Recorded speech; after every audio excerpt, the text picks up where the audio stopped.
Bueno, el capítulo 4 del libro de Efesios nos invita a nosotros a poder realmente reflexionar y pensar como hombres y mujeres en Dios y en Cristo, cómo debe ser nuestra conducta.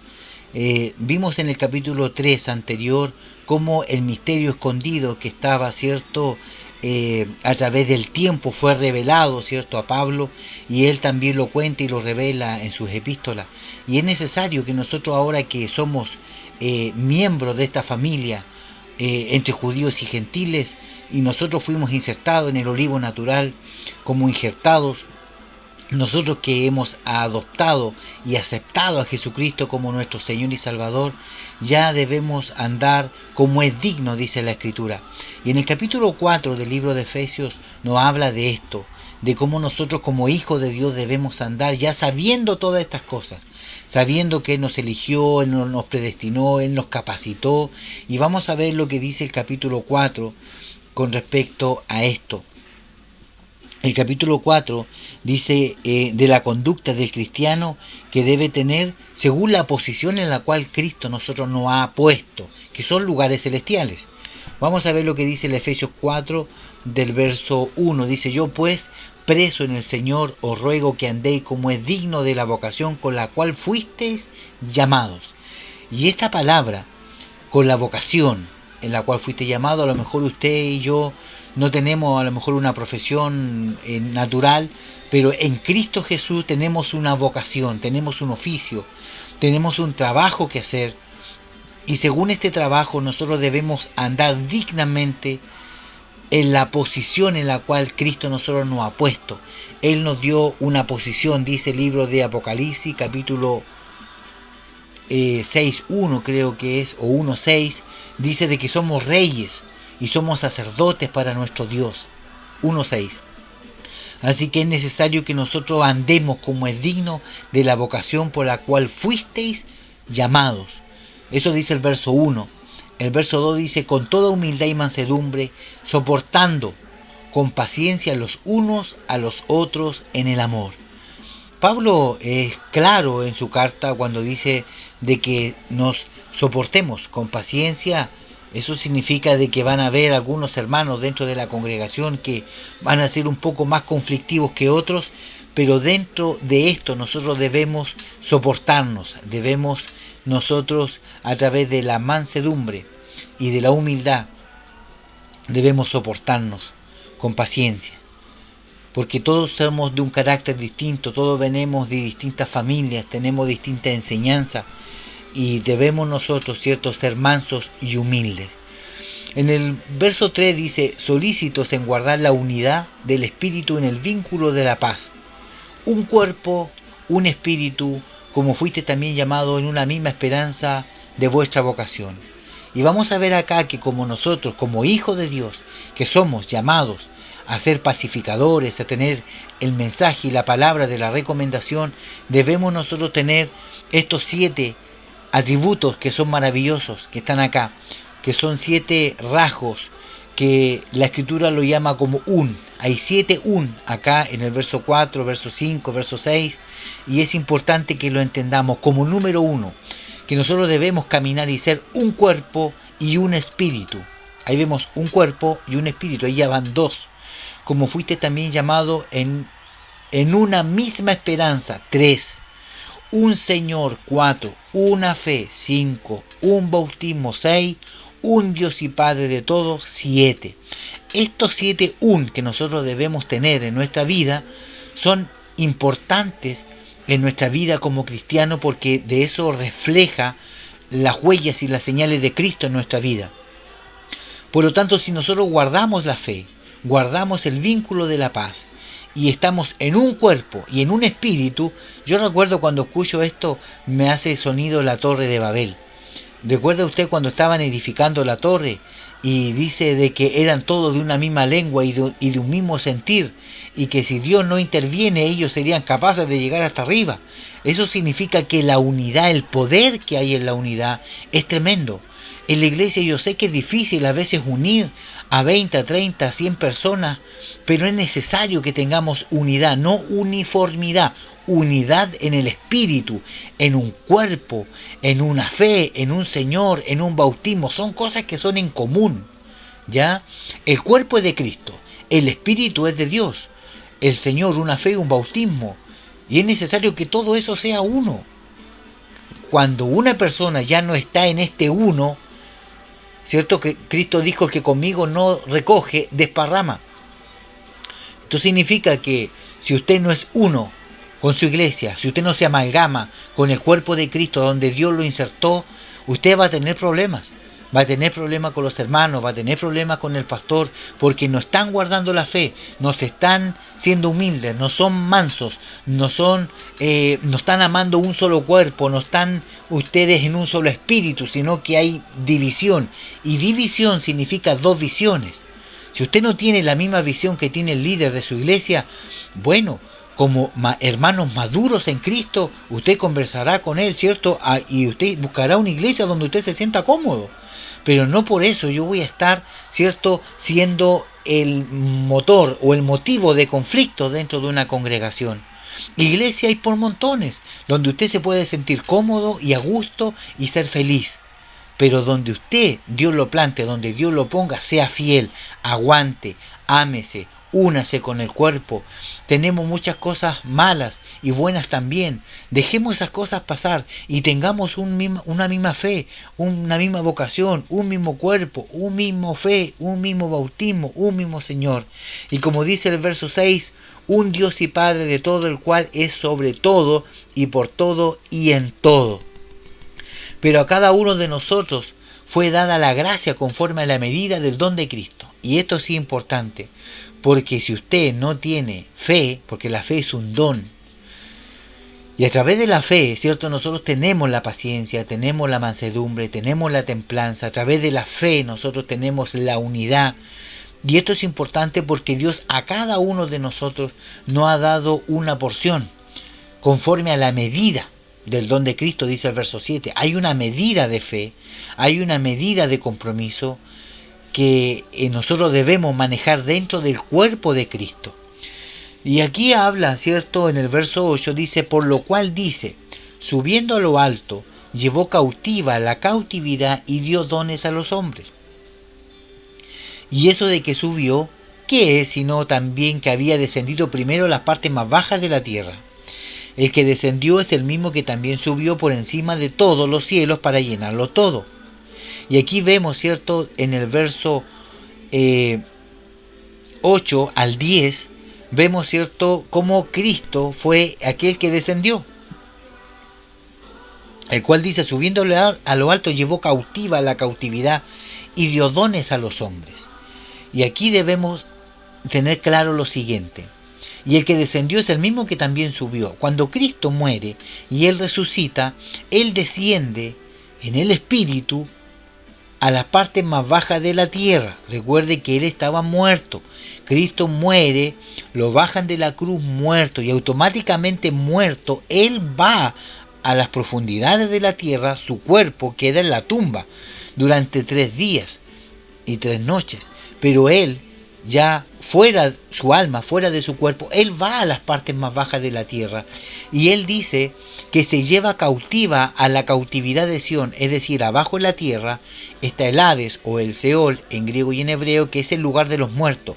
En el centro de la tierra redonda, ¿cierto?, en el centro está el Hades, el Seol, el lugar de los muertos, y en ese lugar está el abismo, y en ese lugar había, ¿cierto?, dice que estaba el seno de Abraham, según el libro de Lucas, capítulo 16, cuenta la historia del rico y Lázaro, que ambos murieron y ambos fueron llevados, ¿cierto?, al cementerio, y ellos descendieron, ¿cierto?, a las partes más bajas de la tierra, y allá estaba uno en el seno de Abraham y el otro en el Hades y en el Seol, ¿cierto?, donde estaba sufriendo tormentos, y el otro estaba en el seno de Abraham, que era como un paraíso que estaba en el centro de la tierra.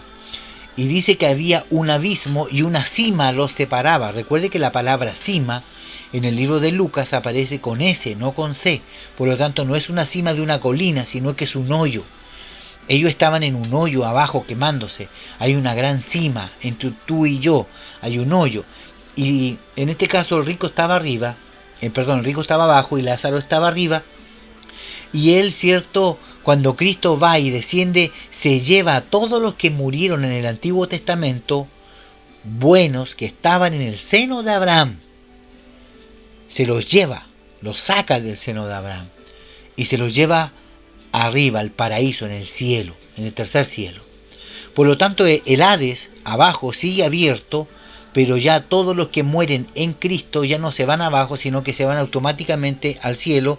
Dice Pablo que estar muerto es estar presente con el Señor al tiro arriba en el tribunal de Cristo, dando nosotros nuestra cuenta, que no es un juicio, sino es el tribunal donde nosotros se nos van a dar galardones si hemos hecho las cosas correctas. Por lo tanto, el seno de Abraham ahora está vacío. El Hades ensanchó, cierto, su territorio, y hoy día todos los malos que mueren se van al centro de la tierra.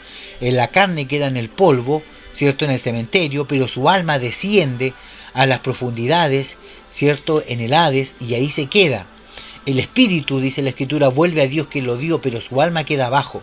Ahora, nosotros como hijos de Dios, cuando morimos, nos vamos automáticamente al cielo, arriba, al tribunal de Cristo que está en el tercer cielo. Así que vemos nosotros acá de que el que descendió primero fue Cristo y fue abajo a publicar, a anunciar su victoria, a quitarle la llave, cierto, del imperio del abismo y de la muerte a diablo, a Satanás, y se llevó cautivo la cautividad de Sión. Y dice el verso 10, y el que descendió es el mismo que también subió por encima de todos los cielos para llenarlo todo. Y el mismo constituyó a unos apóstoles, a otros profetas, a otros evangelistas, a otros pastores y maestros. ¿Para qué? ¿Cuál es el propósito de esto? Vemos acá como Pablo, cierto, en esta carta de los Efesios le está diciendo de que el Espíritu, cierto, en este caso de Cristo, porque Cristo es Espíritu, Cristo es Dios, Cristo dio dones a los hombres. Este Cristo ascendido y resucitado entregó dones a la iglesia. Y estos dones son para la iglesia. Recuerde que los dones del Padre, que son para todo el mundo, para todos, gentiles y cristianos, para todos, el Padre dio 7 dones que están en el libro de Romanos, capítulo 12. El Espíritu Santo dio 9 dones, los cuales están en 1 Corintios 12. Y el Hijo dio 5 dones, que están aquí en Efesios 4:11. El mismo constituyó a unos apóstoles, a otros profetas, a otros evangelistas, a otros pastores y maestros. Estas 5 gracias, estos 5 regalos, que son los 5 ministerios, son los 5 ministerios iguales. No hay uno más grande que otro, no que el apóstol es más grande que el maestro, que el pastor, que el evangelista. No, son los 5 ministerios iguales. Son de edificación, dice el verso 12. A fin de perfeccionar a los santos. Es decir, aquí hay un sexto grupo, que son los 5, y son los santos, que es el número 6, a fin de perfeccionar a los santos para la obra del ministerio, para la edificación del cuerpo de Cristo, hasta que todos lleguemos a la unidad de la fe y del conocimiento del Hijo de Dios, a un varón perfecto, a la medida de la estatura de la plenitud de Cristo. Por lo tanto, vemos nosotros acá cómo este tema lo vamos a ver más a profundidad, porque tenemos mucho que decir con respecto a estos 5 ministerios, que es lo que nosotros no estamos viendo hoy en día en las iglesias trabajando. Entonces vemos cómo estos 5 ministerios tienen que trabajar juntos, y es lo que nosotros no vemos. Mire lo que dice la Escritura. Y él mismo constituyó a unos apóstoles, a otros profetas, a otros evangelistas, a otros pastores y maestros, a fin de perfeccionar a los santos, para la obra del ministerio, para la edificación del cuerpo de Cristo. ¿Qué es lo que está diciendo la Escritura? De que estos 5 ministerios están para edificar al cuerpo. Es decir, estos 5 ministerios tienen que estar dentro de la iglesia. Dentro de la iglesia tiene que haber un pastor, tiene que haber un profeta, tiene que haber un apóstol, tiene que haber un maestro, tiene que haber un profeta. Dentro de la iglesia tienen que activar los 5 ministerios. El evangelista sale a trabajar, a ganar el alma. Llega el alma a la iglesia y se lo entrega al pastor para que lo cuide y lo apaciente. Dentro de la iglesia empieza el profeta, ¿cierto?, a mostrarle cómo llega ese hermano, y el profeta empieza a trabajar su área.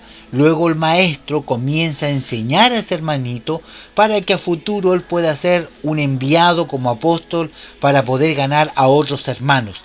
Ese es la función de estos 5 ministerios dentro de la iglesia, pero hoy eso no se ve, porque si el evangelista predica más bonito que el pastor, como el pastor se cree dueño de la iglesia, no le da más prédica al evangelista. El profeta dice, mira, así dice el Señor, y si al pastor no le gusta lo que el profeta dijo, lo echa para afuera. Entonces vemos nosotros hoy en día un desorden dentro de las iglesias, no cumpliendo el orden bíblico. Porque la Biblia dice de que estos 5 ministerios están para la edificación de los santos. Es decir, si yo soy un miembro de iglesia, en la iglesia a mí tienen que edificarme, tienen que levantarme, tienen que enseñarme, para poder, cierto, yo ser un ministro el día de mañana para hacer la obra del Señor. Por eso dice que a fin de perfeccionar a los santos para la obra del ministerio, para la edificación del cuerpo de Cristo, hasta que todos lleguemos a la unidad de la fe y del conocimiento del Hijo de Dios, a un varón perfecto, a la medida de la estatura de la plenitud de Cristo. Es decir, los 5 ministerios de la iglesia están para poder edificar al cuerpo, para que todos crezcan, y todos el día de mañana sean profetas, pastores, evangelistas, maestros, todos, no que la iglesia se llene de ovejas. Recuerde que hay una palabra en el libro de Apocalipsis donde el Señor quiere recobrar el sacerdocio universal de todos los creyentes. Él nos hizo reyes y sacerdotes para nuestro Dios. Por lo tanto, esa mentalidad de oveja que usted tiene que empezar a sacársela. Dios lo llamó no para que esté 20 años sentado en una banca, sino para que usted sea edificado, fortalecido, alimentado, y el día de mañana pueda salir a hacer la obra, el trabajo de Dios. Por lo tanto, vemos como este patrón bíblico no se cumple dentro de las iglesias que tenemos hoy. El verso 14 dice, para que ya no seamos niños fluctuantes, es decir, si en mi iglesia no hay edificación, no hay enseñanza, no hay 5 ministerios, no es una iglesia ministerial, yo voy a seguir siendo un niño, porque no me van a permitir crecer en Dios, no me voy a poder desarrollar dentro de la iglesia. Preocúpese usted de la iglesia donde está, si realmente estos elementos están. Porque si usted va a puro sentarse y hacer una oración a pasar la ofrenda, ¿de qué estamos hablando? Usted no está para eso. Usted está para ser edificado como miembro del cuerpo de Cristo, para salir a hacer la obra del Señor, porque la mies es mucha y los obreros son pocos, y los pocos que están, muchos son flojos. Así que es necesario que usted entienda que para dejar de ser niños, usted tiene que ser enseñado con la palabra que nutre, que fortalece y levanta, llevado por doquiera de todo viento de doctrina, por estratagema de hombres que para engañar emplean con astucia las artimañas del error. Como los hermanos siempre van a estar engañados siendo niños. Una vez que usted ya madura, crece en el Señor, deja de ser niño, deja de ser engañado, y usted puede edificar también el cuerpo de Cristo. Sino que siguiendo la verdad en amor crezcamos en todo, en aquel que es la cabeza, que es Cristo Jesús. Es decir, ¿cuál es el vacío que hay que llenar? Cristo. ¿Cuál es el molde donde nosotros debemos caber? Cristo. ¿Qué es lo que nosotros debemos hacer en nuestra iglesia? Trabajar este ministerio, que seamos edificados, que seamos fortalecidos, que tengamos espacio para desarrollar nuestros dones, nuestros talentos, y si eso no está en su iglesia, búsquelo, donde usted pueda crecer, pueda desarrollarse y pueda ser un ministro competente de un nuevo pacto. El verso 16 dice, de quien todo el cuerpo bien concertado y unido entre sí por todas las coyunturas se ayudan mutuamente según la actividad propia de cada miembro, recibe su crecimiento para la edificación en amor. Es decir, todo el cuerpo bien concertado, usted, yo, el vecino, todos los que vamos a la iglesia somos el cuerpo de Cristo, bien unido, concertado y unido entre sí por las coyunturas. La coyuntura es un hueso que une un extremo con el otro. ¿Qué es lo que son los pastores, los evangelistas, los maestros? Son coyunturas que ayudan a unir el cuerpo de Cristo, no a dividirlo, a unir el cuerpo, ¿cierto? Para que cada uno en su don, en su talento pueda ser potencialmente grande. ¿Qué es lo que debemos nosotros? Darle espacio de crecimiento, dar espacio de edificación a los hermanos de la iglesia, que ellos canten, que ellos oren, que ellos empiecen a llevar un servicio, que ellos arreglen su vida, que ellos empiecen a crecer, empiecen a hacer estudio bíblico, que ellos vayan madurando, y de esa forma vamos edificando el cuerpo de Cristo, y nosotros como coyuntura ayudando a los miembros a que se unan. Esto pues digo, y requiero en el Señor, dice el 17, que ya no andéis como los otros gentiles que andan en la vanidad de su mente, teniendo el entendimiento entenebrecido, ajenos a la vida de Dios por la ignorancia que en ellos hay, por la dureza de su corazón. Y eso pasa. Cuando no hay una iglesia que le abre los ojos a los hermanos son niños, son ignorantes y andan en la vanagloria de su mente y de su vida. Eso es lo que pasa, que tenemos hermanos carnales en la iglesia que no están preocupados de las cosas espirituales porque nadie les ha enseñado. Nadie les ha enseñado a ellos cuál es su llamado, cuál es su don, cuál es su ministerio. Y tenemos una iglesia llena de 50, de 100, 200 miembros, y a lo mejor el 80% de ellos son niños espirituales carnales que viven en la vanidad de su mente, que viven engañados, que todavía luchan con su carne y que todavía son niños espirituales que andan buscando la leche. El verso 18 dice, teniendo el entendimiento entenebrecido, ajenos de la vida de Dios por la ignorancia que hay en ellos y por la dureza de su corazón. Yo muchas veces no le echo la culpa a los hermanos de la ignorancia que tienen de Cristo y de la posición en la cual Dios los ha puesto, sino muchas veces en las cabezas y en los líderes que están en la iglesia que no permiten que el pueblo se desarrolle. Pero el día de mañana cuenta grande tendremos que dar delante del Señor por todos aquellos que no dan el espacio y no dan la oportunidad para que el pueblo se desarrolle. Los cuales, dice el verso 19, después que perdieron toda sensibilidad, se entregaron a la lascivia para cometer con avidez toda clase de impureza. Mas vosotros no habéis aprendido así a Cristo. Y esta parte es importante. El 4:20 dice, mas vosotros no habéis aprendido así a Cristo, no en Cristo, así, es decir, nosotros aprendimos a Cristo. Nosotros lo comemos a Él, está dentro, por eso que a Cristo, así a Cristo, no en Cristo ni por Él como fuera del cuerpo, sino dentro. Vosotros no habéis aprendido así a Cristo, porque a Cristo, para aprender de Él, hay que comérselo, hay que vivirlo, hay que vibrarlo, hay que orarlo, hay que soñarlo, hay que estudiarlo, hay que comérselo. Por lo tanto, cuando nosotros no tenemos esta capacidad dentro de nuestras congregaciones, los hermanos se enfrían, los hermanos andan miedosos, ignorantes, entenebrecidos, niños espirituales, confundidos, y terminan, ¿cierto?, en el mundo, en impurezas, porque dentro de la iglesia, que debería ser la multiforme sabiduría de Dios dada a conocer, Efesios 3:10, desde la iglesia no ocurre nada, por hermano. Si ese es el tema, que no ocurre nada, y como no ocurre nada, tenemos hermanos carnales dentro de la iglesia que terminan yéndose al mundo y siendo la peor vergüenza como cristianos que podemos ver en este tiempo. El 4:20 dice, mas vosotros no habéis aprendido así a Cristo, si en verdad le habéis oído y habéis sido por Él enseñados conforme a la verdad que está en Jesús, en cuanto a la pasada manera de vivir, despojado del viejo hombre que está viciado conforme a los deseos engañosos. Es decir, si nosotros realmente estamos en Cristo y hemos aprendido la palabra de Dios como corresponde, desechemos, ¿cierto?, todo lo que nuestra carne a veces anhela. Usted ya estuvo en el mundo, yo ya estuve en el mundo, ya sabemos y conocemos cómo este mundo es y cómo tan frágil que somos también para caer en faltas. Por lo tanto, Pablo dice, si ustedes ya han conocido al Señor, ustedes han conocido a Cristo, y Cristo vive y mora en ustedes, ya han nacido de nuevo, y viene el enemigo, deseche eso, deséchelo. No tiene ni un provecho. Nunca yo he conocido un hermano que ha salido del mundo y ha experimentado gozo, alegría, llenura, plenitud del Espíritu en Cristo y después ha vuelto al mundo, sigue siendo el mismo. No hay felicidad. Hay muerte y sequedad. Quiera Dios librarnos de esto.